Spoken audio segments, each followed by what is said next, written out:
सोचिए, कल सुबह आपकी जॉब चली जाए या हॉस्पिटल का बिल आ जाए 1 लाख।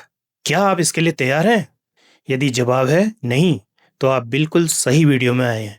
ये वीडियो आपकी पूरी फाइनेंशियल लाइफ बदल देगा।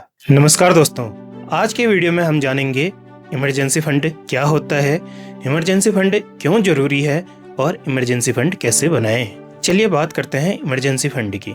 इमरजेंसी फंड एक ऐसा फंड होता है या एक ऐसा पैसा होता है जिसका उपयोग हमें सिर्फ और सिर्फ इमरजेंसी के टाइम पे करना है, जैसे कि जॉब लॉस हो जाना या मेडिकल इमरजेंसी आ जाना, घर में कोई अनएक्सपेक्टेड खर्चे आ जाना या अपनी सैलरी डिले हो जाना। इमरजेंसी फंड का प्रयोग हमने शॉपिंग के लिए या वैकेशन मनाने के लिए या अपनी कोई EMI भरने के लिए, इनके लिए हमने बिल्कुल इसका उपयोग नहीं करना है। और यदि इमरजेंसी फंड की यूज करने की जरूरत पड़ जाए तो जितनी जल्दी हो सके इस फंड को हमने रिफिल करना है। मान लिया जाए हमें कोई मेडिकल इमरजेंसी आ गई और हमें अपनी इमरजेंसी फंड में से 50,000 विड्रॉल करने की जरूरत पड़ गई, तो हमने अपना मेडिकल एक्सपेंस उससे चुका दिया। उसके बाद जैसे ही हम दोबारा काम पर आते हैं, हमने तुरंत सबसे पहले अपनी इमरजेंसी फंड को रिफिल करना है, ताकि आगे आने वाली अपनी इमरजेंसी में उसके लिए हमारे पास फिर से इमरजेंसी फंड बन के तैयार हो। अब बात आती है इमरजेंसी फंड क्यों जरूरी है।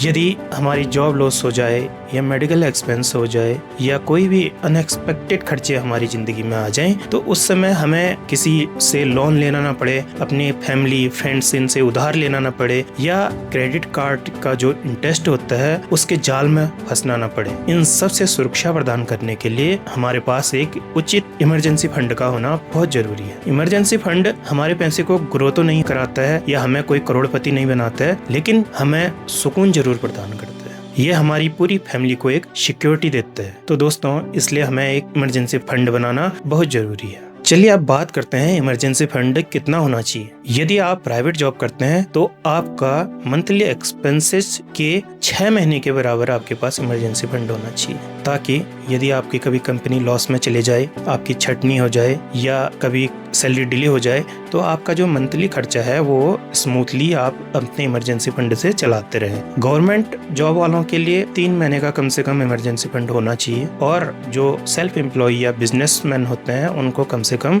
9 महीने से लेकर 12 महीने तक का अपना इमरजेंसी फंड बना के रखना चाहिए, ताकि कभी बिजनेस में अप डाउन आ जाए तो अपना खर्चा रूटीन जो उनका है वो चलता रहे और अपनी फैमिली को कोई प्रॉब्लम ना आए। चलिए बात करते हैं इमरजेंसी फंड कैसे बनाएं।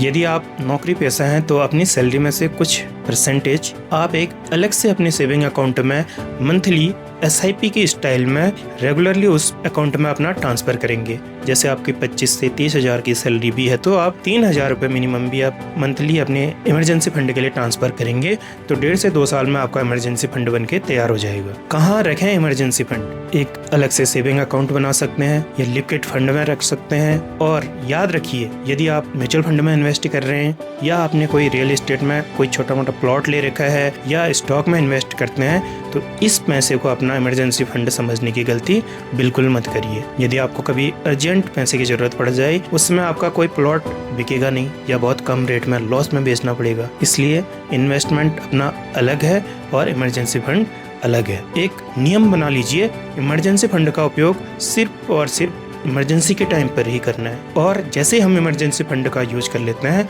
उस पैसे को दोबारा से रिफिल करना जरूरी है। अक्सर लोग ये गलतियां करते हैं, इमरजेंसी फंड को इन्वेस्टमेंट समझ लेते हैं या इन्वेस्टमेंट को इमरजेंसी फंड समझ लेते हैं, FD तोड़कर वैकेशन मनाने चले जाते हैं या ये सोचते हैं कि इमरजेंसी फंड या इन्वेस्टमेंट ये तो नौकरी वाले लोगों के लिए। इमरजेंसी फंड बनाना सिर्फ अमीरों के लिए नहीं होता है, बल्कि हर स्मार्ट और समझदार व्यक्ति के लिए जरूरी है। तो दोस्तों, आज ही अपना इमरजेंसी फंड बनाना स्टार्ट करें। वीडियो को अधिक से अधिक लाइक करें, शेयर करें, और यदि वीडियो पसंद आया हो तो चैनल को सब्सक्राइब जरूर करें। मिलते हैं अगले वीडियो में एक नई जानकारी के साथ। धन्यवाद।